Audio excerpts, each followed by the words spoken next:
donde crece el microorganismo y 1 milímetro después ya no hay ningún tipo de crecimiento, no hay bacterias, no hay nada. En el segundo caso, este es el que le llaman el borde de forma de playa. O sea que los microorganismos van disminuyendo gradualmente hasta que va disminuyendo la concentración del microorganismo y entonces se ve cómo gradualmente va disminuyendo el halo. En este caso, este primer mecanismo donde se ve el halo bien definido, como si lo hubieran, no sé, cortado con un cortador de galletas, por decirlo de alguna manera, este, se ve que es como si lo viéramos de manera lateral, sería como si fuera un risco o un despeñadero, porque el crecimiento está, voy a prender mi cámara para que les diga, o sea, el crecimiento tiene una profundidad, una altura definida y de repente ya no hay nada, ¿no? O sea, se forma como una barrera, un dique aquí que delimita perfectamente el crecimiento bacteriano de la zona donde no hay crecimiento y a eso le llamamos el margen de la zona en forma de acantilado, le llaman, o de pared si ustedes quieren. Y el otro que dijimos que es el que se tiene forma de borde de playa, que es gradual, va aumentando gradualmente y va subiendo. Entonces, si me da este borde, podemos sospechar que hay presencia de beta-lactamasas y si me da este borde de acá, el más un poquito difuso, entonces indica que no hay presión, no hay presencia de beta-lactamasas. En todo caso, cuando tenemos este tipo de imagen, entonces tenemos que hacer pruebas para ver cuál es el verdadero mecanismo, ¿no? Entonces, dijimos que en Staphylococcus hay dos mecanismos, que es el de las beta-lactamasas por inactivación enzimática y el otro es por alteración del sitio de unión, que es el que les mencionaba en la sesión anterior, que es por las proteínas fijadoras de penicilina. Entonces, si me da este fenotipo de acá, el de el borde en forma de acantilado o de pared, entonces necesito yo hacer pruebas para poder determinar efectivamente que el mecanismo se trata de enzimas beta-lactamasas.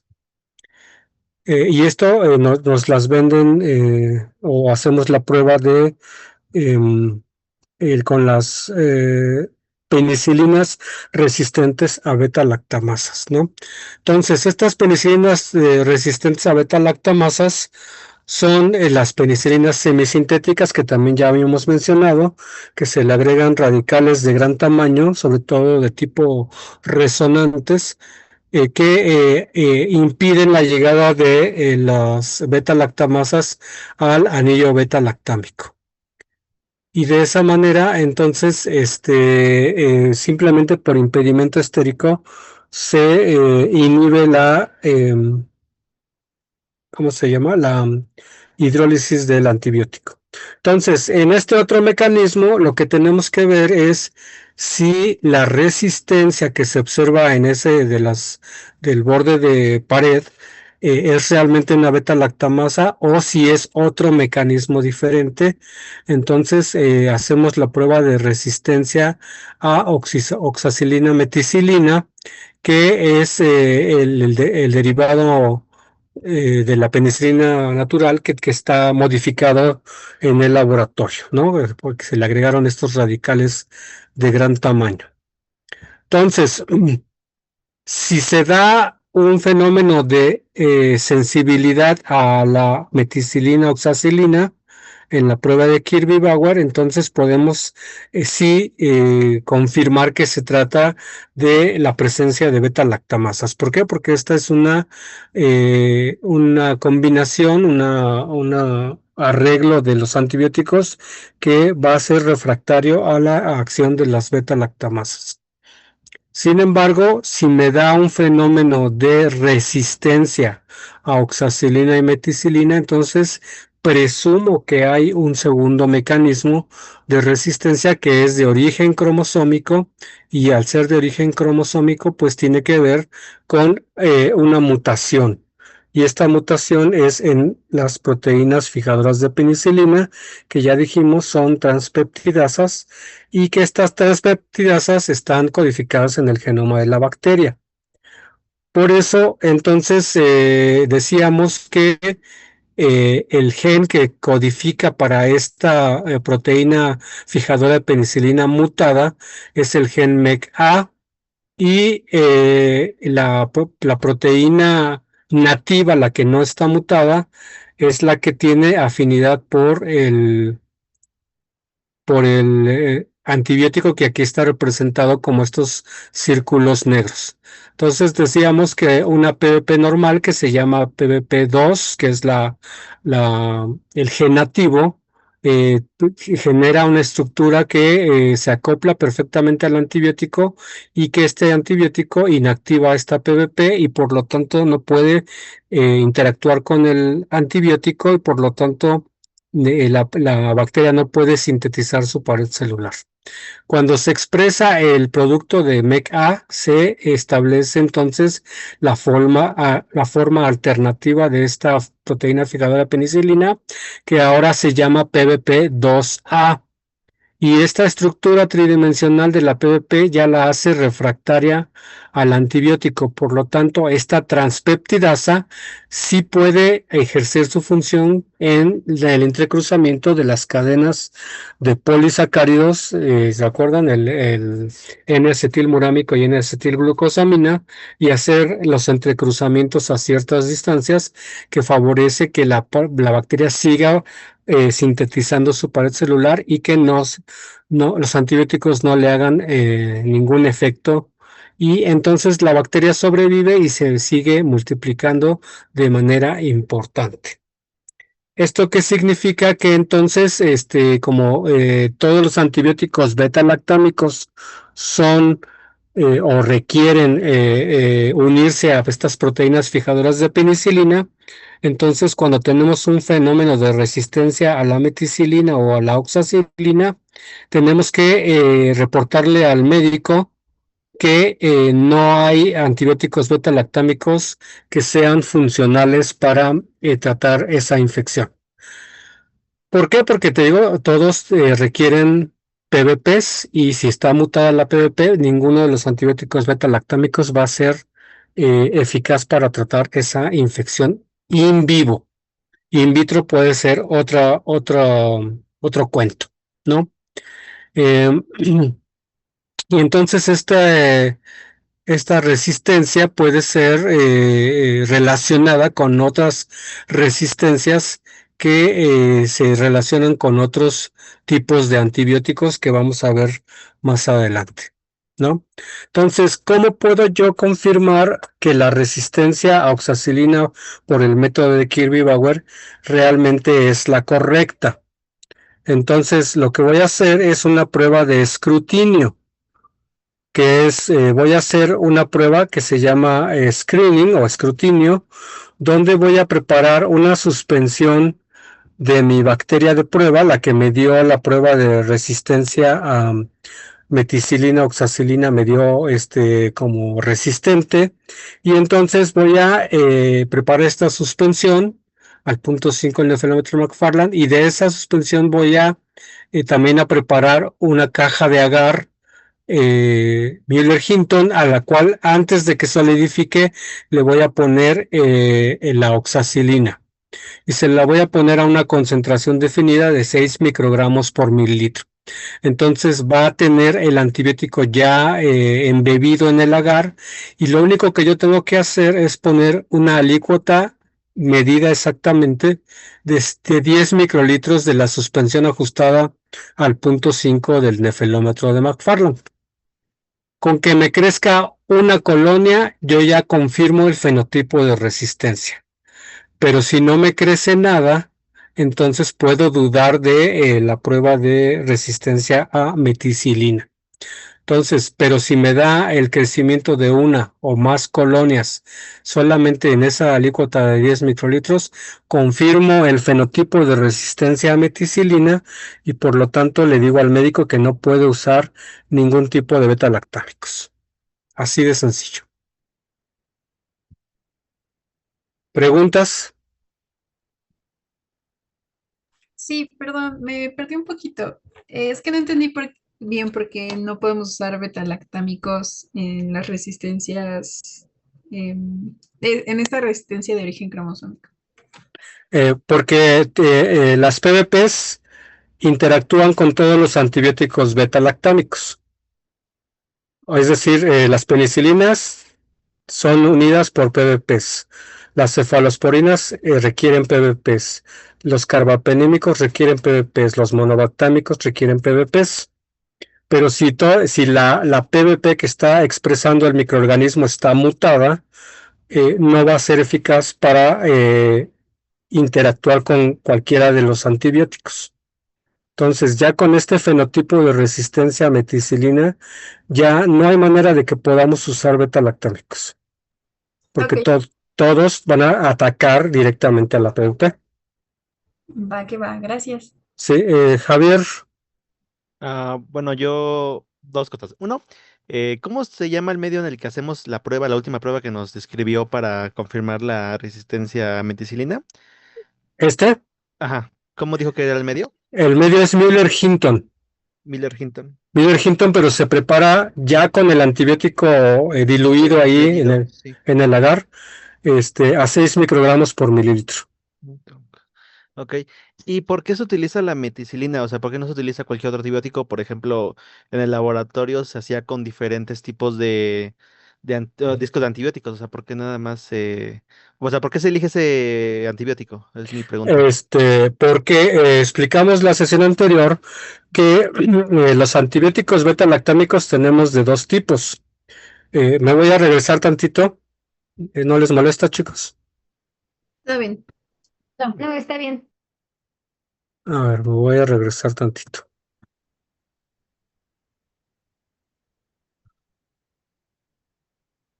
Espéreme. Es que ¿dónde tengo Como que el...? estamos dando vueltas, ¿no? No, espéreme. Ah, A ver, tranquilo, no se me desespere. Es que tengo una presentación grandísima aquí y aquí tengo los beta-lactámicos. Acá, ¿sí? ujú. Fíjese, los beta-lactámicos tienen estas estructuras, ¿sí? Independientemente de si se llamen penicilinas, se llamen cefalosporinas, se llamen carbapenémicos, todos van a tener esta estructura del anillo beta-lactámico, ¿sí? Esta. Sí, sí, sí. ¿Hasta aquí vamos bien? Sí. Entonces, para que un antibiótico de este tipo se una o ataque a un microorganismo, se va a pegar a una proteína fijadora de penicilina. Esa proteína fijadora de penicilina en realidad es una enzima, es una transpeptidasa. Y esa transpeptidasa participa en el entrecruzamiento de las cadenas de los polisacáridos N-acetilglucosamina y N-acetilmurámico. Esos entrecruzamientos se hacen con pentapéptidos, ¿no? ¿Cuál es el asunto? Que este anillo es muy lábil a la presencia de enzimas que puede producir el microorganismo, que son las beta-lactamasas.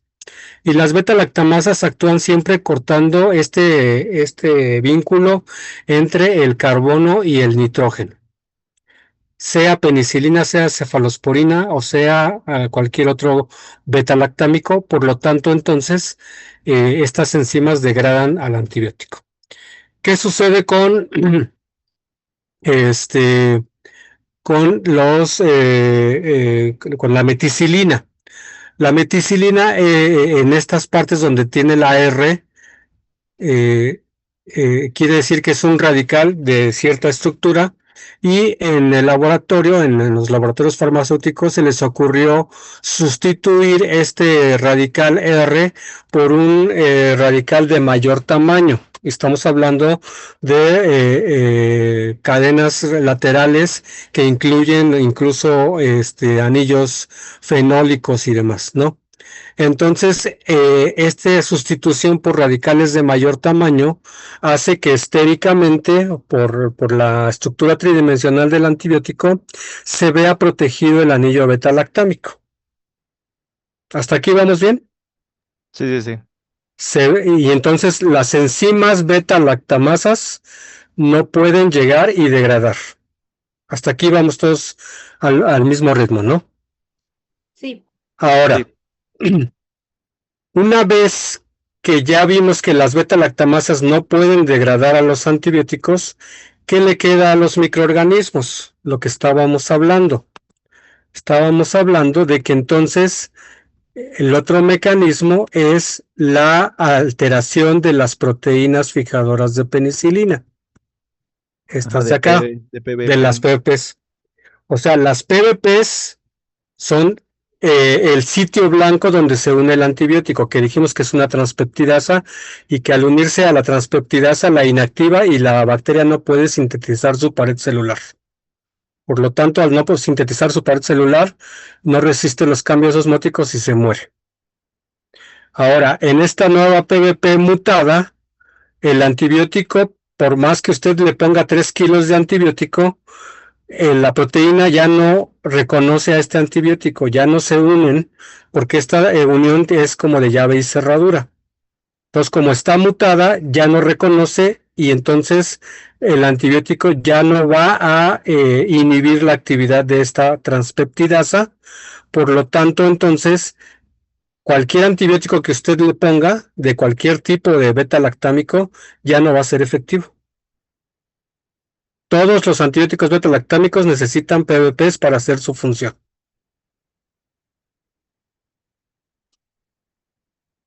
¿Ahora sí? Sí, sí, ya. ¿O todavía quedan dudas?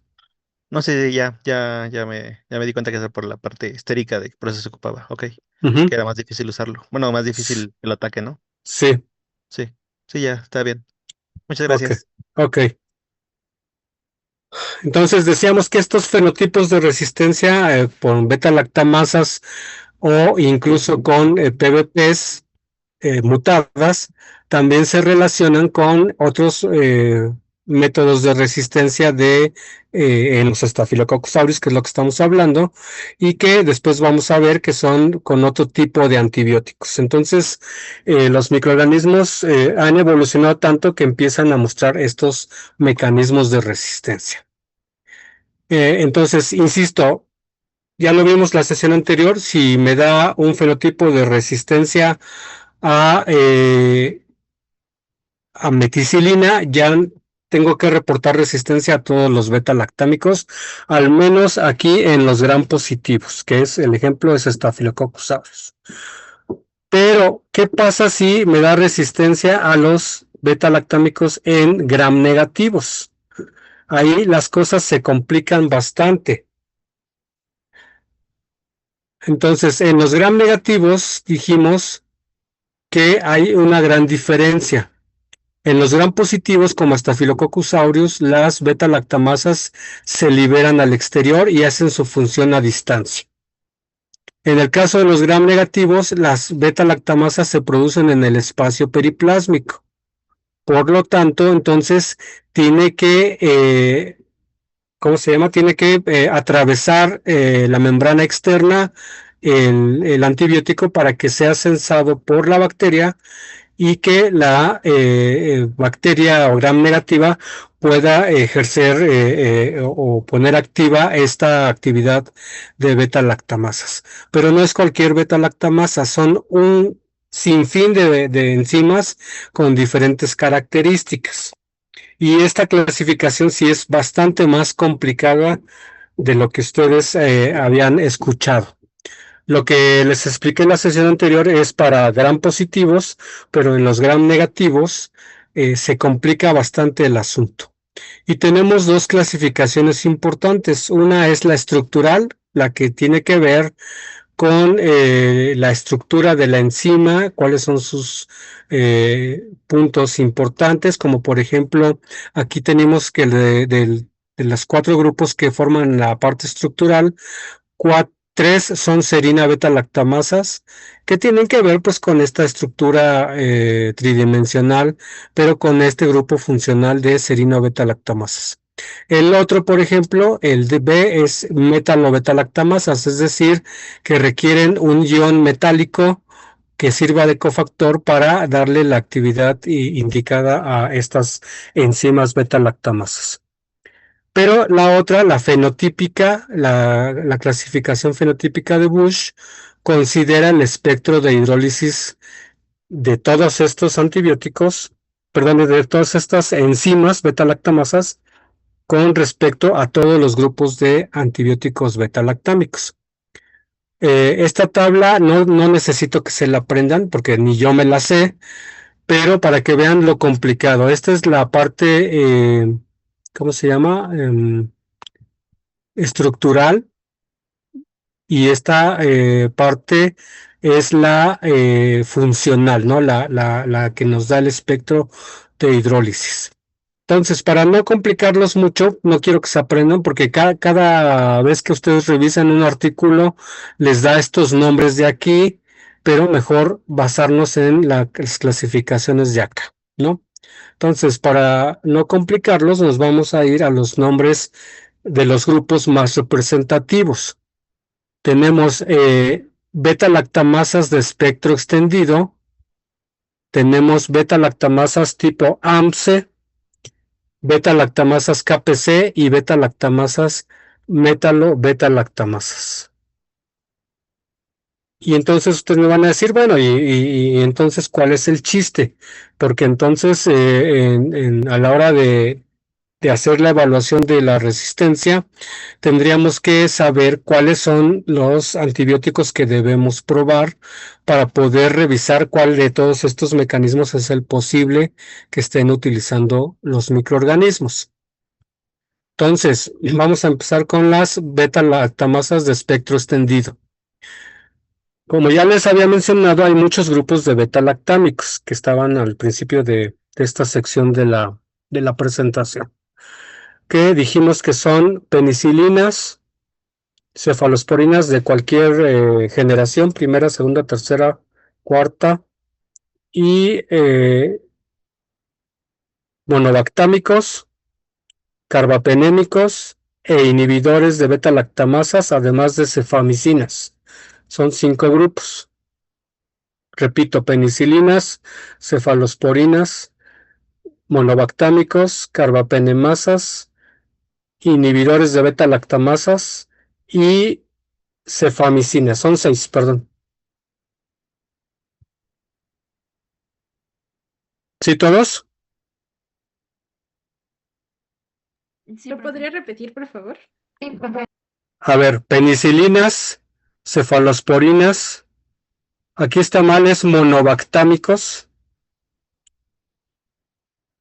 cefamicinas, carbapenémicos e inhibidores de beta-lactamasas. Son los 6 grupos de beta-lactámicos que debemos evaluar. ¿Te podría repetir una vez más? Una vez más, a ver. Primer grupo, penicilinas. Segundo grupo, cefalosporinas. Tercer grupo, monobactámicos. Cuarto grupo, carbapenémicos. Quinto grupo, cefamicinas. Y sexto grupo, inhibidores de beta-lactamasas.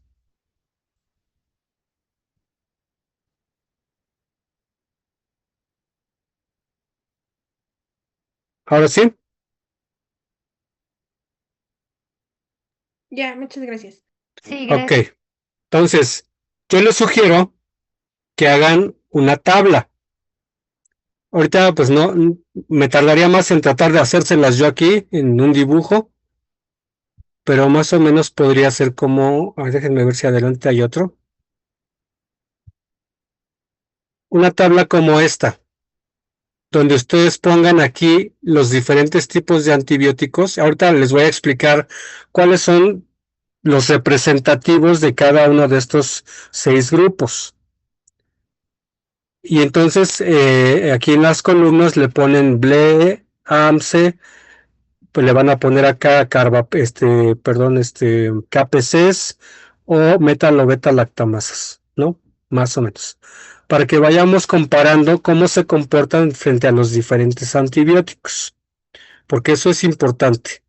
A la hora de hacer la evaluación, nosotros como laboratorio tenemos que darle respuesta a los médicos para que den el mejor tratamiento. Entonces, en esta comparación de los BLES contra los tipo AMSE, me voy a regresar tantito. Vean primero el espectro. Estos son las BLES. Entonces, las beta-lactamasas de espectro extendido inactivan, es decir, hidrolizan penicilinas. Hidrolizan cefalosporinas de cualquier generación, excepto la de cuarta. La de cuarta es una susceptibilidad variable. Puede ser sensible, puede ser resistente, dependiendo del tipo de cefalosporina que se utilice de cuarta generación. También inactivan monobactámicos, pero son sensibles a cefamicinas y son sensibles a carbapenémicos. Y además son inhibidas por los inhibidores de beta-lactamasas, que son todos estos.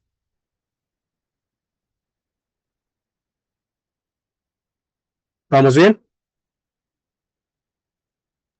Sí. De todos modos les voy a compartir esto, ¿eh? Ok, ahora vámonos con las AMSE. Entonces, fíjense, hidrolizan penicilinas que aquí no están porque pues ya ni figuran, pero bueno, hidrolizan penicilinas. Ay, perdón. Hidrolizan cefalosporinas de primera, segunda y tercera generación. Aquí hay una gran diferencia, porque en las anteriores hidrolizan parejo hasta la cuarta generación, aunque sea variable, pero aquí solamente hasta la tercera generación. ¿Esto qué significa? Que son sensibles a cefalosporinas de cuarta generación. Y aquí ya es una diferencia importante. La otra diferencia es que aquí son resistentes a cefamicinas y las beta-lactamasas de espectro extendido eran sensibles a cefamicinas. Son resistentes a inhibidores de beta-lactamasas. Las BLES son sensibles a inhibidores de beta-lactamasas. Y la otra gran diferencia es que es sensible a Aztreonam, que es el monobactámico. Es el único monobactámico que se usa en la terapéutica en humanos. Entonces, el Aztreonam es el monobactámico. ¿Sí? Entonces, si van llenando su tablita, ¿cómo les debería quedar? Pues lo básico es que aquí hay diferencias significativas. ¿Vieron? Aquí los inhibidores de beta-lactamasas son piperacilina tazobactam, ampicilina sulbactam o amoxicilina ácido clavulánico. Las BLES son sensibles, las AMSE son resistentes. Cefoxitin y cefotetan son los representantes del grupo de las cefamicinas. Repito, cefoxitin y cefotetan son representantes de las cefamicinas. Y aquí también tenemos una diferencia importante, son sensibles las BLES, pero resistentes las AMSE. Ceftazidima y ceftriaxona son cefalosporinas de tercera generación. Aquí no vamos a meter cefalosporinas de primera y segunda generación, porque esas ya se sabe que son, la mayoría son resistentes, las beta-lactamasas de gram negativos, ¿no? Entonces, vamos a trabajar solamente con cefamicinas, cefalosporinas de tercera y cefalosporinas de cuarta generación, que es esta de acá, la cefepime, que es la de cuarta.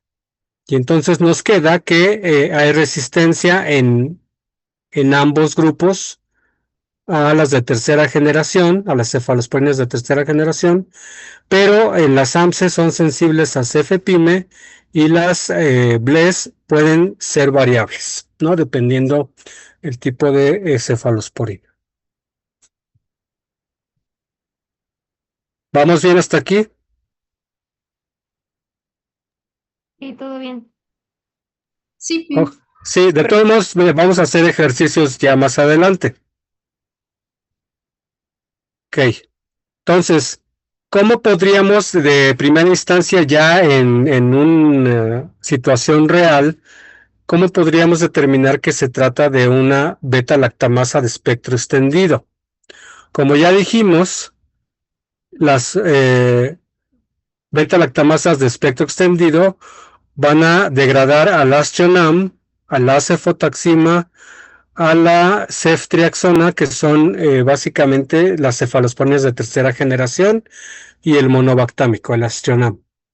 Entonces, yo voy a hacer dos tratamientos. Voy a poner un antibiótico, o más bien en mi prueba de Kirby-Bauer voy a poner un antibiótico, que a esto le voy a llamar el método de disco combinado, perdón, acá, disco combinado, donde tengo una cefalosporina de tercera generación solita, otra cefalosporina de tercera generación también solita, y después voy a poner la mezcla del inhibidor de beta-lactamasas con esa cefalosporina que puse aquí, y acá otro disco del inhibidor de beta-lactamasas con la misma cefalosporina que puse aquí. ¿Sí? ¿Qué esperamos ver? Si es una beta-lactamasa de espectro extendido, dijimos que es sensible a los inhibidores de beta-lactamasas. ¿Ok? Entonces, si yo veo que al menos una de estas dos cefalosporinas de tercera generación veo una diferencia en el halo entre la presencia del inhibidor y el disco sin inhibidor, si veo que el diámetro varía en más de 5 milímetros, es decir, que en presencia del inhibidor el halo es más grande, y la diferencia de ese halo más grande con respecto al que está con el antibiótico solito, esa diferencia en milímetros es de más de 5, entonces aquí confirmo que se trata de una beta-lactamasa de espectro extendido. No importa que las otras se parezcan mucho, con que una de las dos me dé con la misma bacteria esta diferencia de más de 5 milímetros, digo que es una beta-lactamasa de espectro extendido. Si no veo diferencias significativas de más de 5 milímetros entre los dos discos de cada tratamiento, entonces aquí yo no puedo decir que hay beta, o sea, bueno, lo que sí puedo decir es que no hay presencia de beta-lactamasas de espectro extendido, pero no puedo decir si son de otro tipo, si son de las AMSE o de los otros tipos. Yo aquí todavía no puedo cantar victoria y tendría que hacer más pruebas, ¿sí? Pero si tengo esto, entonces ya se le puede dar un primer reporte al médico y decirle hay probabilidad de beta-lactamasas de espectro extendido. Y ya el médico sabrá qué tratamiento darle. El otro método es este que se llama el método de Harlier, donde vamos a poner en una distribución de cruz los diferentes antibióticos. Aztreonam, que ya dijimos que es el monobactámico, que lo degradan los beta-lactamasas de espectro extendido, cefalosporinas de tercera generación y cefalosporina de cuarta generación, que también dijimos que puede ser sensible o resistente. Y en el centro ponemos un disco que contiene amoxicilina con ácido clavulánico, que ya también dijimos que el ácido clavulánico es el inhibidor.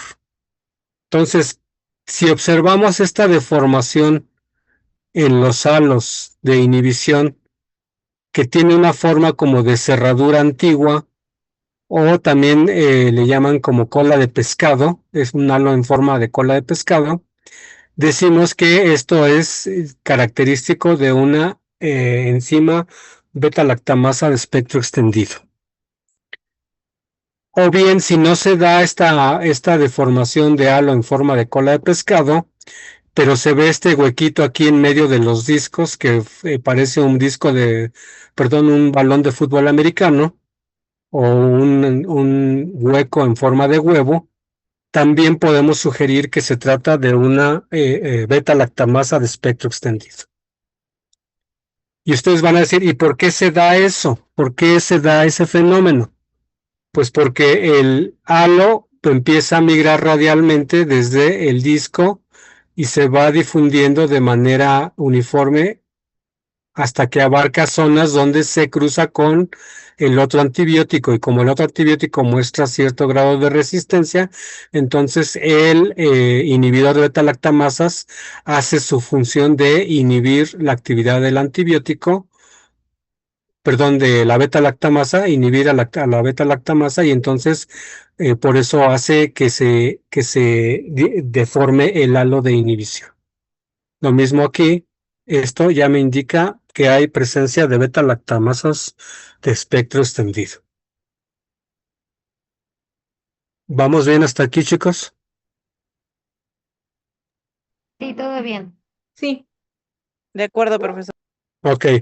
Hay otro método que es el método que se llama consenso, que es poner discos en forma de un hexágono en una placa convencional con agar Müller-Hinton. ¿Cómo lo vamos a hacer? Vamos a poner cefalosporinas de tercera generación en los extremos, y en uno de los vértices ponemos amoxicilina con ácido clavulánico. Esto de acá son otros antibióticos que me sirven para otro tipo de enzimas, que son los carbapenémicos y un inhibidor de beta-lactamasas. A mí lo que me interesa es la parte de arriba. Obviamente todo esto se inocula con una suspensión al punto 5 en el nefelómetro de McFarland, se ponen los discos en esta disposición. Y si en medio de los discos veo un hueco en forma de huevo, digo que es una beta-lactamasa de espectro extendido.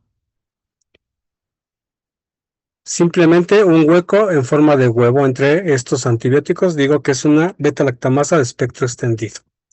Y aquí tienen el ejemplo, ¿no? Beta-lactamasas de espectro extendido. Profesor, ¿cuáles eran los que estaban arriba? ¿Arriba de dónde? ¿Estos? Ajá. Este es amoxicilina con ácido clavulánico. Y tiene que estar aquí porque va a difundir radial y va a influir en la zona donde se difundan estos dos antibióticos. Este se va a difundir así y este se va a difundir así. Entonces, donde se junten los dos es donde se forma el hueco de inhibición. Gracias. ¿Sí? Este es cefotaxima y este es ceftazidima. Pero bueno, ahorita necesito nada más que entiendan el ejemplo. Son cefalosporinas de tercera generación.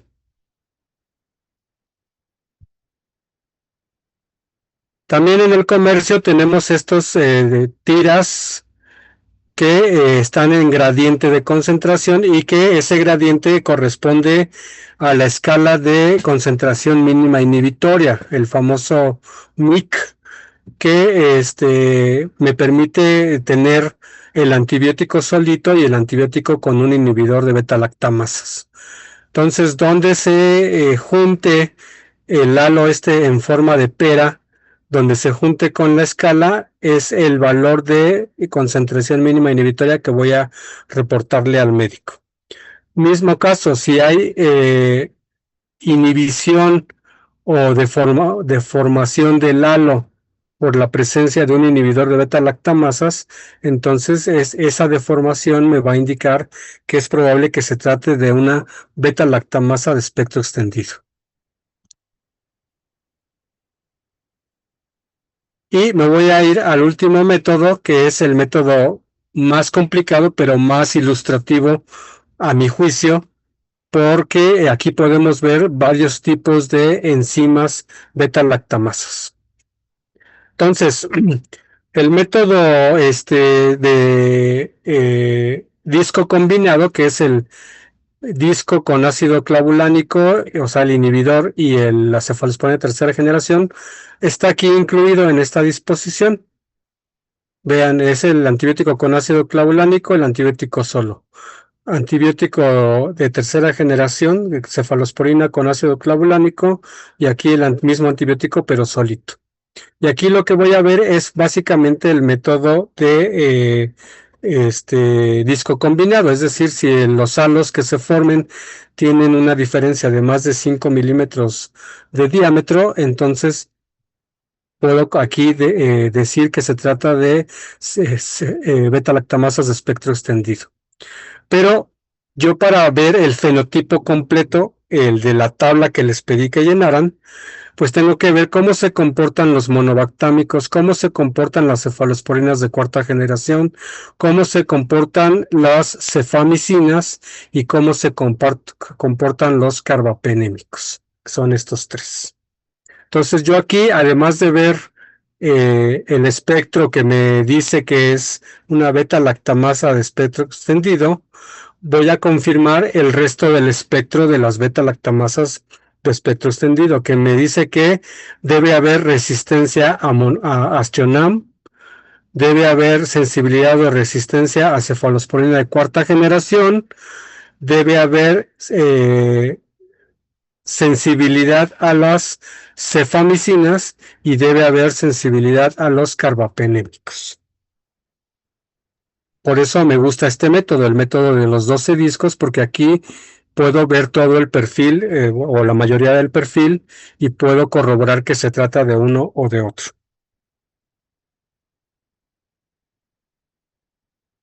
Repito, estos de acá son carbapenémicos, que son imipenem, ertapenem y meropenem.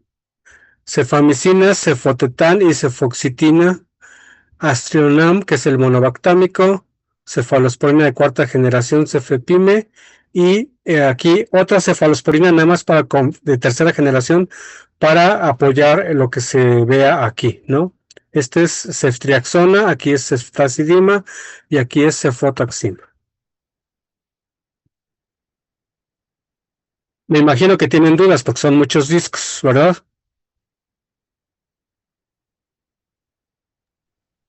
Entonces, ¿los monobactámicos y las cefalosporinas son los que son resistentes? Estos de aquí sí, estos. Este puede ser variable, esta debe ser resistente y estos deben de ser sensibles. Gracias.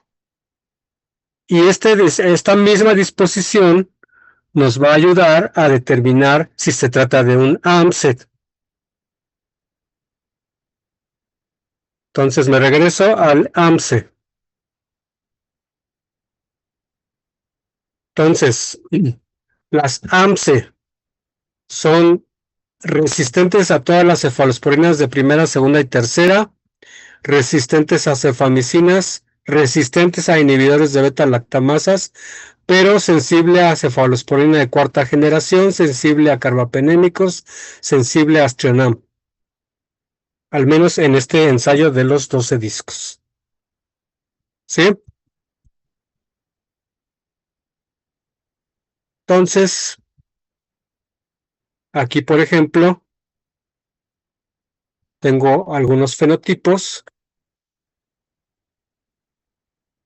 En la misma disposición tenemos los 4 discos de disco combinado, que vean, los halos no difieren más de 5 milímetros, entonces ya no puedo decir que sean beta-lactamasas de espectro extendido. Acá tengo el monobactámico, que es sensible, tengo el cefepime, que es sensible, tengo sensibilidad a los carbapenémicos, no hay efecto de ácido clavulánico y probablemente sea un AMSE.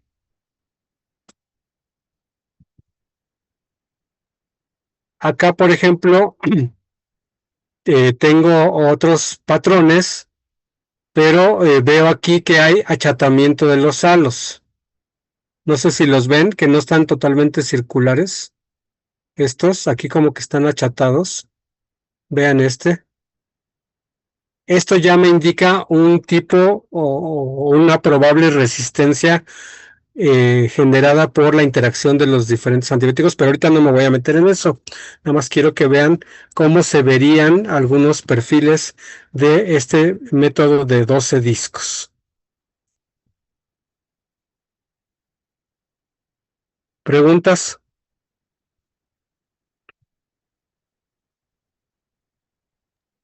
No. Todo ¿No? bien. Todo bien. Ok. Entonces, vamos a complicar un poquito. Ay, espérenme, déjenme les pongo la otra presentación.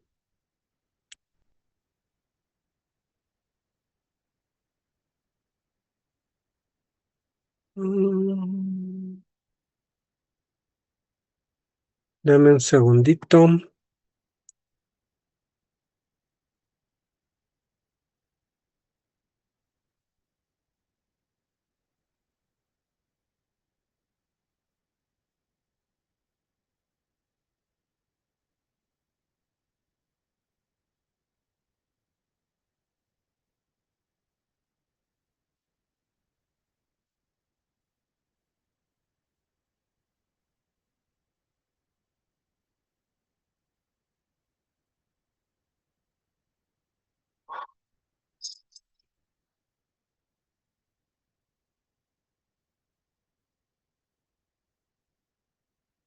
A ver, creo que ya.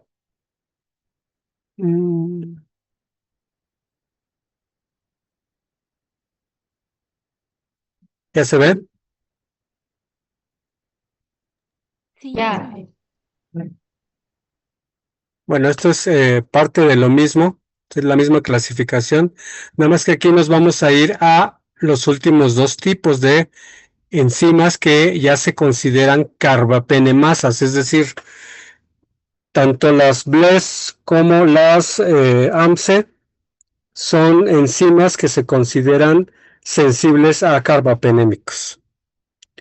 Pero en esta otra clasificación, los otros dos tipos de enzimas, las KPC y las metalobeta-lactamasas, que aquí están en esta clase A, tenemos a las KPCs y de este lado a las metalobeta-lactamasas, que son los dos grupos que nos faltan, y vamos a ver el espectro de hidrólisis.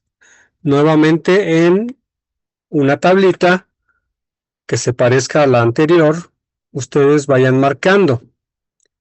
Por ejemplo, las KPCs pues pueden ser inhibidas parcialmente por los inhibidores de beta-lactamasas, no son inhibidas por EDTA.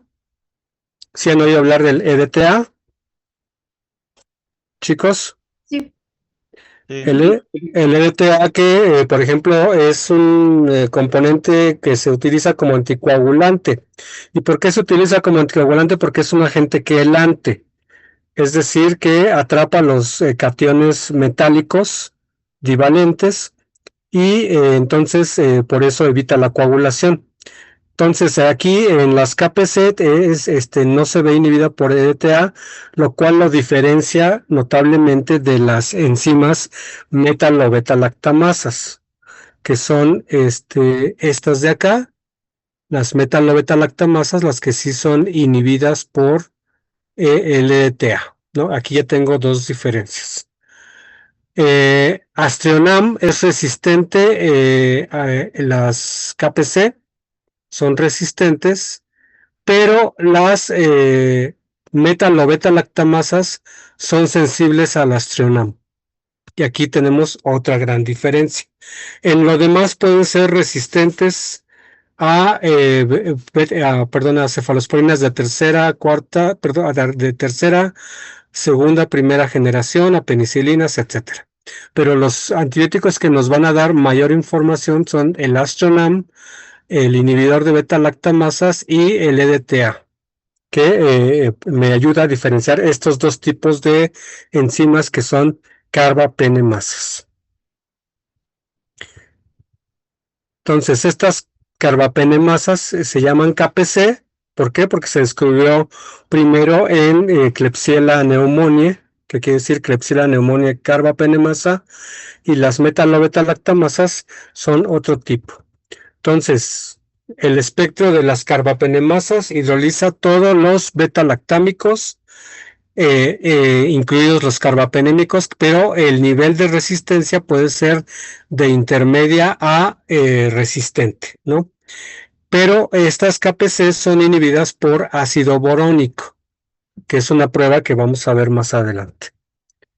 Entonces, igual en las pruebas de 12 discos podemos ver la resistencia a los carbapenémicos, y de esa manera, si vemos resistencia incluida con estas colonias satélites que se ven en los carbapenémicos, con esto ya decimos que hay resistencia. Y entonces hay que hacer la prueba de ácido borónico. ¿En qué consiste la prueba de ácido borónico? Vamos a poner en una placa de agar Müller-Hinton 2 discos, uno lo impregnamos con el carbapenémico y otro ponemos el carbapenémico con ácido borónico, 20 microlitros de ácido borónico, y lo dejamos difundir. Obviamente ya pusimos a la bacteria que produce esas probables enzimas, y si vemos que hay inhibición en el disco que tiene ácido borónico, entonces decimos que es una enzima carbapenemasa tipo KPC, y si no me da esta diferencia en los halos, entonces puede ser una metalobetalactamasa. ¿Sí estamos? Las diferencias entre estas enzimas KPC y MBL más notables con las enzimas BLES y las enzimas AMSE es que las dos que mencioné al último no son resistentes a carbapenémicos. Y estas dos primeras, KPC y MBL, son resistentes a carbapenémicos.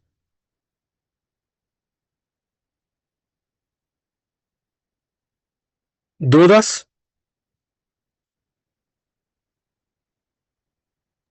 Y entonces, ¿no? No, todo bien. Todo bien. Entonces, ahora para ver estas enzimas KPC en este otro modelo, la prueba de disco consenso, que que está en arreglo de un hexágono, tenemos a los dos carbapenémicos y a un inhibidor de beta-lactamasa, que es piperacilina tazobactam. Si se observa una zona de un hueco en forma de huevo entre medio de los discos, podemos sospechar de las carbapenemasas. ¿Por qué? Porque estos son antibióticos carbapenémicos. Entonces, si hay inhibición, se tiene que ver esta zona de huevo. El otro método es un método que se llama método de Hodge, que ya se está modificando actualmente, pero o más bien que ya está cayendo en desuso esta técnica. Creo que no vale la pena explicárselas. Y lo que se está haciendo ahora es que ya se están generando este tipo de ensayos tipo inmunocromatográficos, que le permiten a usted nada más con hacer un análisis de la bacteria sospechosa, meterlo en uno de estos dispositivos, y por corrimiento lateral, de flujo lateral, se inmovilizan las enzimas y nos dan unas bandas de color. Entonces, también ya esto es un avance, porque ya no tenemos que estar batallando con todos estos métodos fenotípicos. Para contraste, las enzimas MBL son aquellas que hidrolizan todos los beta-lactámicos excepto Astronam. Todos, incluidas los carbapenémicos. El único que no hidrolizan es Astronam, y el Astronam no lo hacen porque en la estructura tridimensional el monobactámico le falta un segundo anillo aromático que es indispensable para que pueda ser inhibido por la ¿cómo se llama? Por las metal o beta lactamasas, pero como le falta ese anillo, entonces esta estructura de los metal o beta lactamasas no alcanza a inhibir al astronam y por eso este beta lactámico es indispensable para identificar a las metal o beta lactamasas, además del ensayo de sinergismo con EDTA. ¿A qué se refiere el sinergismo con EDTA? Voy a poner 4 papel filtros en un cuadrado y los voy a impregnar con EDTA. Y en medio de esos voy a poner 2 antibióticos de tipo carbapenémico, uno y el otro una cefalosporina de tercera generación. Si en el primer caso se ve un halo distorsionado de inhibición alrededor del carbapenémico, es por el efecto de la difusión del EDTA que está quelando el cofactor de la metal-beta-lactamasa y por lo tanto me va a dar zonas de, ¿cómo se llama? De no crecimiento alrededor del disco del carbapenémico, pero no en el de la cefalosporina, porque la cefalosporina no requiere factores metálicos para llevar a cabo la actividad. Entonces, vean, este sería un ejemplo clásico de una bacteria productora de carbapenemasas. Vean, aquí están las 3 carbapenemasas, las 3 tienen colonias satélites, todos los demás antibióticos muestran resistencia y el único que muestra sensibilidad es el Astrionam. Entonces, si yo veo este tipo de perfil en el método de 12 discos, entonces puedo hacer la confirmación con el método del EDTA. Y otra manera de hacerlo es este método que se está poniendo de moda, que es un poco raro, a mí me parece, pero bueno, ya está aprobado por las autoridades sanitarias, que es el disco de inactivación, del método de inactivación de carbapenémicos.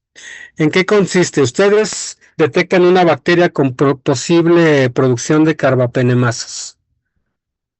Entonces lo que hacen es a esa bacteria que probablemente produce carbapenemasas, la van a crecer, van a hacer una suspensión con esa bacteria y en el tubito donde esté esa suspensión le van a meter un disco de un antibiótico carbapenémico.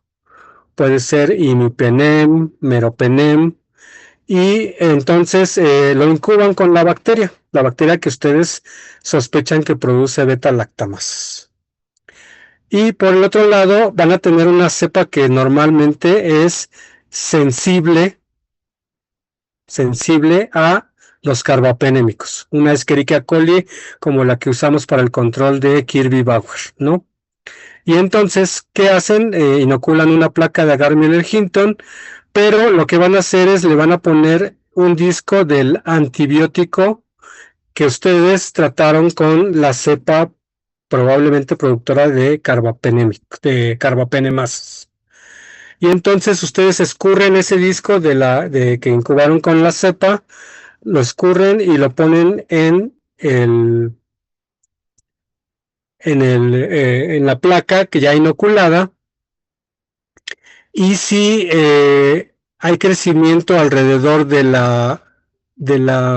disco, este es el de la bacteria que produce carbapenemasas. Si produce carbapenemasas va a degradar al antibiótico y el antibiótico ya no va a tener efecto sobre la cepa que era susceptible, ¿no? La de Escherichia coli 25922, que es la que usamos para las pruebas de Kirby-Bauer. Pero si me da un halo, probablemente entonces no se trate de una verdadera resistencia a carbapenémicos. ¿Por qué? Porque no degradó y se sigue produciendo el halo de inhibición. Entonces, no se preocupen, aquí es importante tener la mente abierta para poder deducir estos fenómenos de resistencia cuando se trata de beta-lactamasas de gram negativos. ¿Por qué es importante saber esto? Porque ya la resistencia en gram negativos está superando todas las expectativas y cada vez es más difícil controlar las infecciones, sobre todo a nivel hospitalario, de productores de carbapenemasas. Y esto ya es la última opción de tratamiento para este tipo de infecciones. ¿Preguntas, chicos? Entonces, todas estas últimas pruebas se aplican nada más a gram negativos. A gram negativos, sí. Ok, Estas enzimas, las BLES, las AMPS, las KPC y las metalactamasas, todas son de gram negativos. Pero no necesariamente de enterobacterias nada más, sino también de pseudomonas y de otros no fermentadores. ok, va, gracias. Sí, entonces, bueno, les voy a subir estas presentaciones y pues váyanlas estudiando. Y la próxima seguimos con otro tipo de antibióticos y vamos viendo pruebas diferentes para que al final de todo lo que veamos de antibióticos y de mecanismos de resistencia, hagamos algunos ejercicios para que ustedes se vayan probando a ver qué tan buenos o qué tan bien le entendieron a estos temas, ¿no? Y bueno, yo aquí dejaría la clase.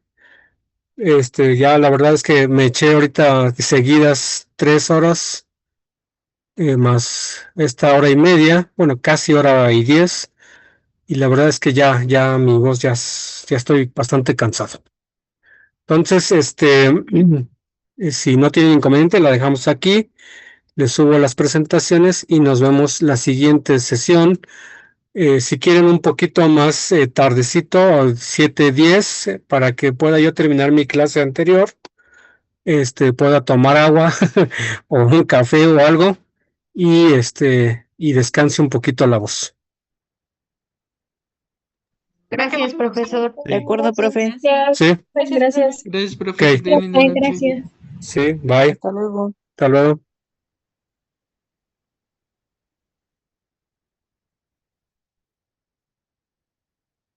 Gracias, profe. Sí.